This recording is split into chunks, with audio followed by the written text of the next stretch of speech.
দেশে গ্যাস অনুসন্ধানে বিনিয়োগ করবে এনার্জি জায়ান্ট শেভরন।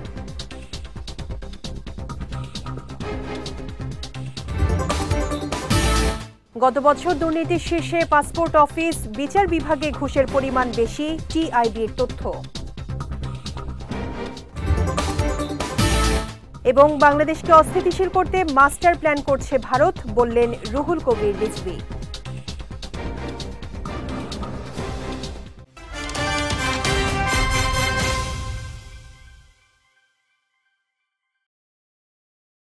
আসসালামু আলাইকুম।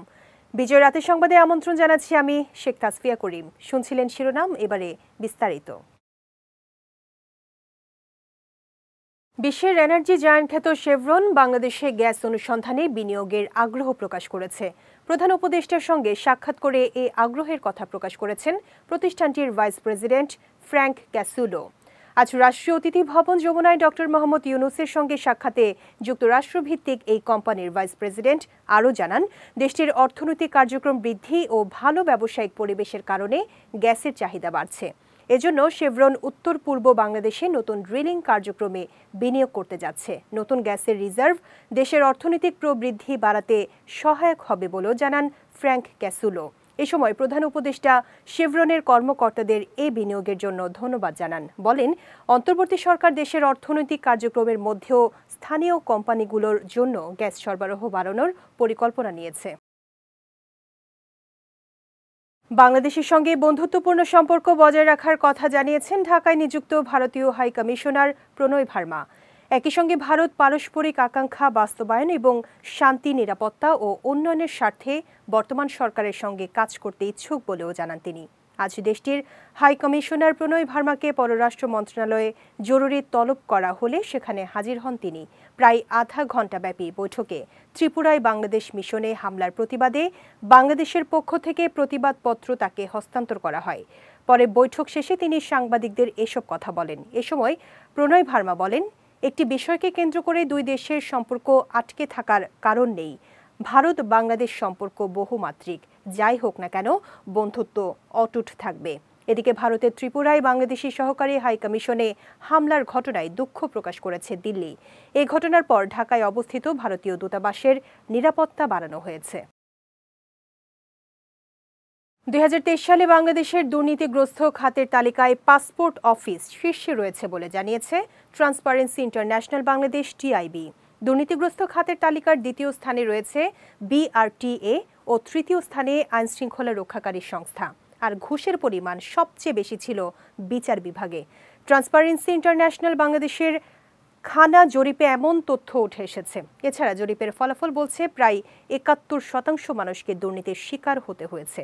সংস্থাটি 2 বছর পর সেবা খাতের দুর্নীতির চিত্র তুলে ধরতেই এই জরিপ করে আসছে। এতে দেখা যায় 2009 থেকে 2024 সাল পর্যন্ত সেবা খাতে 1,46,252 কোটি টাকা ঘুষ লেনদেন হয়েছে। আজ টিআইবির এই জরিপের ফলাফল তুলে ধরে সংস্থাটির নির্বাহী পরিচালক ডক্টর ইফতেখারুজ্জামান দুদককে একটি অন্যতম অকার্যকর প্রতিষ্ঠান হিসেবে মন্তব্য করেছেন। নিরাপত্তা ও স্থিতিশীলতার প্রতি হুমকি হয়ে না দাঁড়াতে ভারতের প্রতি আহ্বান জানিয়েছেন বিএনপির সিনিয়র যুগ্ম মহাসচিব রুহুল কবির রিজভী। সকালে রাজধানী নয়াপল্টনে দলের কেন্দ্রীয় কার্যালয়ে এক সংবাদ সম্মেলনে এই আহ্বান জানান তিনি। অভিযোগ তুলেন, রাষ্ট্রীয় পৃষ্ঠপোষকতায় বাংলাদেশের বিরুদ্ধে ক্রমাগত অপপ্রচার চালাচ্ছে ভারতীয়রা। বলেন, কিছু ধর্মীয় উগ্রবাদী গোষ্ঠী বিজেপির মদতে বাংলাদেশে অস্থিতিশীলতা ছড়াতে চায়। পরিকল্পিত আগ্রাসনের পথে হাঁটতে চায় ভারত, কারণ ছাত্র জনতার অভ্যুত্থানকে মেনে নিতে পারছে না তারা। বিজেপি ভারতকে উগ্রবাদী রাষ্ট্রে পরিণত করেছে উল্লেখ করে তিনি বলেন, বাংলাদেশকে অস্থিতিশীল করার মাস্টার প্ল্যান করেছে ভারত। তিনি আরও বলেন, ভারতে অবস্থানরত বাংলাদেশি কূটনীতিকদের নিরাপত্তার জন্য শান্তিরক্ষী বাহিনীর সহযোগিতা চাওয়া উচিত অন্তর্বর্তী সরকারের। বাংলাদেশে নয়, ভারতে শান্তিরক্ষী বাহিনীর দরকার বলেও মনে করেন বিএনপির এই নেতা। বাংলাদেশকে নিয়ে ননসেন্স বক্তৃতার ধারাবর্ষণ সহ বাংলাদেশের ভিতরে অস্থিতিশীলতা তৈরির জন্য মরিয়া হয়ে উঠেছে ভারত। তারা পরিকল্পিতভাবে হিম, ঠান্ডা, ত্রাস আর আতঙ্কের স্রোত নামিয়ে এনেছে বাংলাদেশের রাষ্ট্র ও জনসমাজে। তারা বাংলাদেশের সাম্প্রদায়িকতার এক সর্বগ্রাসী আগুনের উত্তাপে সবকিছু ছাই করে মানুষ, সংস্কৃতি, সভ্যতা ধ্বংস করে সুদূর প্রসারী আগ্রাসন সম্পন্ন করতে চায়, যেটা কখনোই সম্ভব নয়। বাংলাদেশ এক সুদৃঢ় সংস্কৃতির ভিত্তির উপর দাঁড়িয়ে আছে। এই সংস্কৃতি হচ্ছে পরস্পরের প্রতি এক নিবিড় বন্ধনে আবদ্ধ। এটা বাইরের কোন ধরনের উস্কানিতে আমাদের এখানকার বিভিন্ন সম্প্রদায়ের যে মোজাইক তৈরি হয়েছে, এই জমাট মোজাইককে তারা কখনোই ভাঙতে পারবে না। ফ্যাসিবাদের কারণে পুলিশের যে ভাবমূর্তি নষ্ট হয়েছে, জনগণকে সঙ্গে নিয়ে তা ফিরিয়ে আনা হবে বলে মন্তব্য করেছেন ঢাকা মহানগর পুলিশ কমিশনার শেখ মোহাম্মদ সাজ্জাদ আলী। সকালে রাজধানীর মোহাম্মদপুরে পুলিশ, ছাত্র জনতা ও সচেতন নাগরিকদের সঙ্গে মতবিনিময় সভায় এ মন্তব্য করেন তিনি।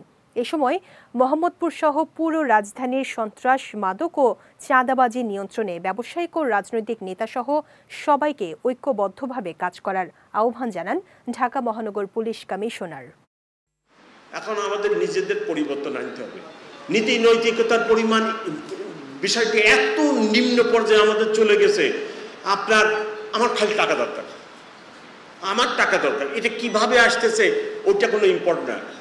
ড্রাগ বেচে আসতেছে, না জুয়া খেলে আসতেছে, না দুর্নীতি করে আসতেছে, দ্যাট ডাজ নট ম্যাটার। যে কোনো উপায়ে আমার টাকা দরকার। এই কোন এক সমাজে আমরা চলে গেলাম? নীতি নৈতিকতা এইরকম একটা লেভেলে চলে গেছে। সো এটারও ইমপ্রুভমেন্ট, এটাও হয়তো একটা দুঃশাসন, দীর্ঘদিনের দুঃশাসন এর ফল হলো এইটা। শুরু হলো নিবন্ধন ফিরে পেতে জামায়াতে ইসলামীর করা আপিলের শুনানি। আজ প্রধান বিচারপতি সৈয়দ রিফাত আহমেদের সমন্বয়ে গঠিত 4 সদস্যের বেঞ্চে শুনানি শুরু হয়।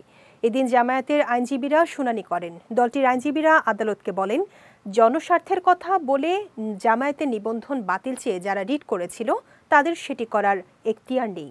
রাজনৈতিক কারণে রিটটি করা হয় বলে আদালতে তুলে ধরা হয়। পরে আদালত 10 ডিসেম্বর পর্যন্ত শুনানি মুলতবি করেন। দলের নিবন্ধন বাতিলের বিরুদ্ধে দেশের সর্বোচ্চ আদালতে আপিল করা হলেও শুধু আইনজীবী উপস্থিত না থাকার কারণ দেখিয়ে তাদের আবেদন খারিজ করে দিয়েছিলেন তৎকালীন প্রধান বিচারপতি ওবায়দুল হাসানের নেতৃত্বাধীন বেঞ্চ। জামায়াতের নিবন্ধন বাতিল চেয়ে 2008 সালে হাইকোর্টে রিট করে তরিকত ফেডারেশন সহ আরেকটি ইসলামিক দল। এই রিটের আলোকে 2013 সালে নিবন্ধন অবৈধ ঘোষণা করেন হাইকোর্ট, যা বহাল থাকে আপিল বিভাগেও। রাজনৈতিক পট পরিবর্তনের পর আপিলটি আবার পুনরুজ্জীবিত করা হয়। তরলীকৃত পেট্রোলিয়াম গ্যাসের নতুন মূল্য ঘোষণা করা হয়েছে। গত মাসের মতো এ মাসেও অপরিবর্তিত রয়েছে পণ্যটির দাম। নভেম্বর মাসে প্রতি 12 কেজি সিলিন্ডারের মূল্য ছিল 1455 টাকা। নতুন এ দর আজ সন্ধ্যা 6টা থেকে কার্যকর হয়েছে। আজ বাংলাদেশ এনার্জি রেগুলেটরি কমিশন BERC-র হলরুমে সংবাদ সম্মেলনের মাধ্যমে ডিসেম্বর মাসের নতুন দর ঘোষণা করেন চেয়ারম্যান জালাল আহমেদ। এ সময় অন্যদের মধ্যে উপস্থিত ছিলেন সদস্য সৈয়দা সুলতানা রাজিয়া, মোহাম্মদ মিজানুর রহমান, মোহাম্মদ আব্দুর রাজ্জাক ও কমিশনের সচিব ব্যারিস্টার খলিলুর রহমান। এবার জেলা সংবাদ।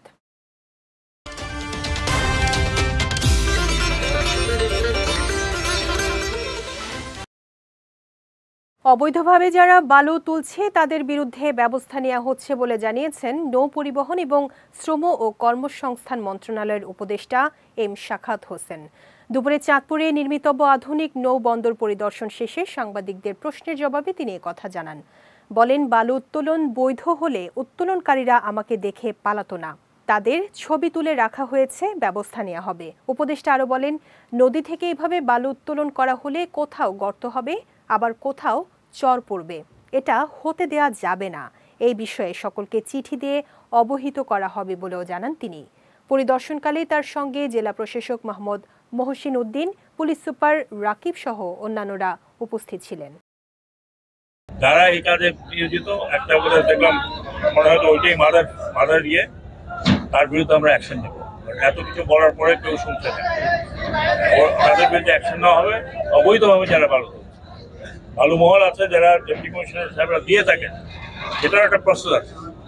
এইভাবে যদি বালু তুলতে থাকে নদী থেকে, তাহলে কোথাও গর্ত হবে এক জায়গায়, কোথাও চর পড়বে। অন্তর্ভুক্তিমূলক টেকসই ভবিষ্যৎ বিনির্মাণ বিকশিত নেতৃত্বে এগিয়ে যাবে প্রতিবন্ধী জনগণ। প্রতিবাদে সারা দেশে নানা কর্মসূচির মধ্য দিয়ে ৩৩তম আন্তর্জাতিক ও ২৬তম জাতীয় প্রতিবন্ধী দিবস পালিত হয়েছে। দিবসটি উপলক্ষে সকালে বরিশাল সার্কিট হাউসের সম্মেলন কক্ষে জেলা প্রশাসন ও সমাজসেবা অধিদপ্তরের উদ্যোগে আলোচনা সভার আয়োজন করা হয়। সভায় প্রধান অতিথি ছিলেন বরিশাল স্থানীয় সরকার বিভাগের উপপরিচালক গৌতম বারোই। অনুষ্ঠানে ৩০ জন সুবিধা বঞ্চিত প্রতিবন্ধীকে আর্থিক সহায়তা প্রদান করা হয়। ব্রাহ্মণবাড়িয়ায়ও আয়োজন করা হয় আলোচনা সভা, সহায়ক উপকরণ বিতরণ ও সাংস্কৃতিক অনুষ্ঠানের। জেলা প্রশাসন ও জেলা সমাজসেবা কার্যালয়ের আয়োজনে সুর সম্রাট দি আলাউদ্দিন সঙ্গীতাঙ্গনে এই অনুষ্ঠান অনুষ্ঠিত হয়। এদিকে মেহেরপুরে দিবসটি উপলক্ষে জেলা প্রশাসকের কার্যালয় চত্বর থেকে একটি শোভাযাত্রা বের হয়। শোভাযাত্রায় নেতৃত্ব দেন জেলা সমাজ অফিসের উপপরিচালক আসাদুল ইসলাম। এছাড়া গাজীপুরের কালীগঞ্জ, চাঁপাইনবাবগঞ্জ ও নরসিংদীতে নানা কর্মসূচিতে পালিত হয়েছে ৩৩তম আন্তর্জাতিক ও ২৬তম জাতীয় প্রতিবন্ধী দিবস। গোপালগঞ্জে জায়গা দখল নিয়ে ২ ইউনিয়নবাসীর মধ্যে সংঘর্ষের ঘটনায় প্রায় অর্ধ শতাধিক আহত হয়েছেন। সকালে জেলার মুকসুদপুরে এ ঘটনা ঘটে বলে জানিয়েছেন মুকসুদপুর থানার ভারপ্রাপ্ত কর্মকর্তা মোস্তফা কামাল। তিনি জানান, ইউনিয়ন পরিষদের সরকারি জায়গা দখল নিয়ে মহারাজপুর ও মোচনা ইউনিয়নের লোকজন দেশীয় অস্ত্রশস্ত্র নিয়ে সংঘর্ষে লিপ্ত হয়। পরে পুলিশ ঘটনাস্থলে উপস্থিত হয়ে পরিস্থিতি নিয়ন্ত্রণে আনে। এই ঘটনায় আহতদের ফরিদপুর মেডিকেল কলেজ হাসপাতাল, মুকসুদপুর হাসপাতাল ও মাদারীপুরের রাজৈর হাসপাতালে নেওয়া হয়েছে বলেও জানিয়েছেন এই পুলিশ কর্মকর্তা। সাভারের হিমায়তপুরে অভিযান চালিয়ে বিভিন্ন বাসাবাড়ি ও কারখানার অবৈধ গ্যাস সংযোগ বিচ্ছিন্ন করেছে Titas gas transmission and distribution company limited. নির্দিষ্ট অভিযোগের ভিত্তিতে সকালে এই অভিযান পরিচালনা করা হয়। এতে নেতৃত্ব দেন জ্বালানি ও খনিজ বিভাগের নির্বাহী ম্যাজিস্ট্রেট মিল্টন রায় ও সাভার জোনাল অফিসের ডিজিএম প্রকৌশলী KM মনিরুল ইসলাম। অভিযানে প্রায় ৩ শতাধিক বাসাবাড়ি ও অবৈধ কারখানার গ্যাস সংযোগ বিচ্ছিন্ন করা হয়। জব্দ করা হয় নিম্নমানের পাইপ, রাইজার ও চুলা। অভিযানে Titas gas transmission and distribution company লিমিটেডের ব্যবস্থাপক প্রকৌশলী আবু সালে মোহাম্মদ খাদেম উদ্দিন সহ অনেকে উপস্থিত ছিলেন। ফাউজিয়া ওয়াশিং এর একটি কারখানায় অবৈধ গ্যাস সংযোগ পেয়েছি, সেটি বিচ্ছিন্ন করেছি এবং তার মালিককে আমরা ১ লক্ষ টাকা জরিমানা এবং অনাদায়ে ৭ দিনের বিনাশ্রম কারাদণ্ড দিয়েছিলাম। তো সেক্ষেত্রে আমরা তাৎক্ষণিকভাবে তারা জরিমানার টাকাটা প্রদান করেছেন। এছাড়া এই হেমায়তপুরের এই এলাকাটায় আমরা যেখানে আছি সেখানে প্রায় ৩০০ অবৈধ গ্যাস সংযোগ এটি বিচ্ছিন্ন করেছি। যাচ্ছি খেলার সংবাদে।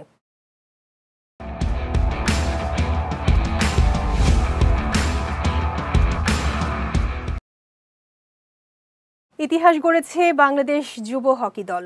এশিয়ান অনূর্ধ্ব ২১ হকিতে থাইল্যান্ডকে হারিয়ে প্রথমবারের মতো যুব বিশ্বকাপের টিকিট নিশ্চিত করেছে লাল সবুজের প্রতিনিধিরা। আজ ওমানের মাস্কাটে ৫ম থেকে ৮ম স্থান নির্ধারণী ম্যাচে থাইল্যান্ডকে ৭-২ গোলে উড়িয়ে ষষ্ঠ হওয়া নিশ্চিত করে বাংলাদেশ।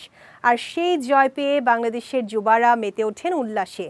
আগামী বছর স্বাগতিক ভারতসহ যুব বিশ্বকাপে এশিয়া থেকে 7টি দল খেলবে। ভারত এরই মধ্যে এশিয়ান অনূর্ধ্ব ২১ হকির সেমিফাইনাল নিশ্চিত করেছে। আর বাকি ৬ দলের মধ্যে বাংলাদেশ যে থাকছে তাতে এখন আর কোনো সংশয় নেই। ফুটবলে হতে যাচ্ছে অনন্য এক রেকর্ড। ছেলের বিপক্ষে মাঠে নামতে যাচ্ছে বাবা। FA কাপের ৩য় রাউন্ডে এভারটন পিটারবারা ইউনাইটেড ম্যাচে মাঠেই মুখোমুখি হতে যাচ্ছেন ইংলিশ ফুটবলার অ্যাশলি ইয়াং ও তার ছেলে টাইলার ইয়াং। আগামী ১১ জানুয়ারি এভারটনের মাঠ গুডিসন পার্কে ম্যাচটি অনুষ্ঠিত হবে। ছেলের বিপক্ষে মাঠে নামার বহুদিনের স্বপ্ন অবশেষে পূরণ হতে যাচ্ছে অ্যাশলি ইয়াংয়ের।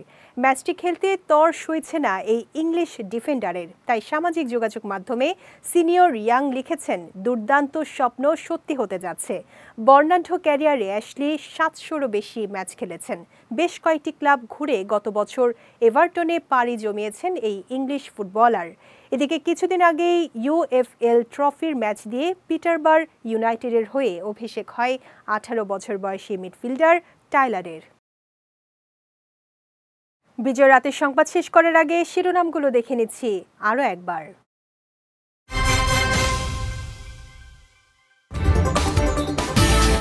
দেশে গ্যাস অনুসন্ধানে বিনিয়োগ করবে এনার্জি জায়ান্ট শেভরন।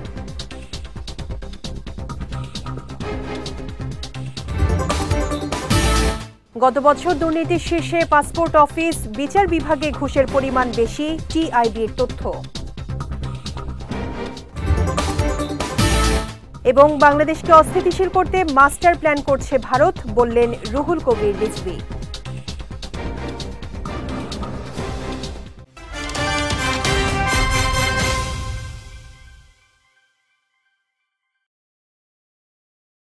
বিজয় রাতের সংবাদ শেষে আজকের মতো আমি শেখ তাসফিয়া করিম আপনাদের কাছ থেকে বিদায় নিচ্ছি। আগামীকাল একই সময় নতুন সব খবর দেখতে চোখ রাখুন বিজয় টিভিতে।